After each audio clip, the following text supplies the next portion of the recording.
Truck और हाय मध्य भीषण धक्का दुई गाड़ी रे लागिगला निया जीवंता जलीगले दुई चालक। घटनाटी घटी कोईडा निकट जातीय राजपथ 520 डेथ जोन रे केबलांग थाना अंतर्गत चुना घाटी रे पुणी चलीगला दुई अमूल्य जीवन।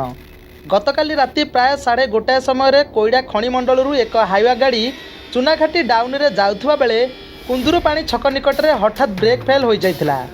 गाड़ीटी क्षिप्र गति में डिवाइडर डेई अपरी पार्श्वर झारसुगुड़ा ब्रज राजनगर कोईला लोड करी आसुथिबा एक ट्रक सहित मुहांमुही धक्का होइथिला। धक्का एते जोर रे थिला जे उभय गाड़ी रे निया लगी जाइथिला।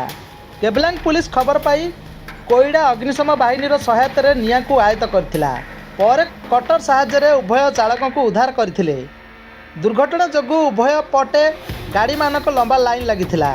दुर्घटना रे हाइवा चालक मानस लोहारा और ट्रक चालक सत्वंत कुमार गौतम को मृत्यु घटी। कोईडारू गणेश सापटक रिपोर्ट न्यूज मीडिया।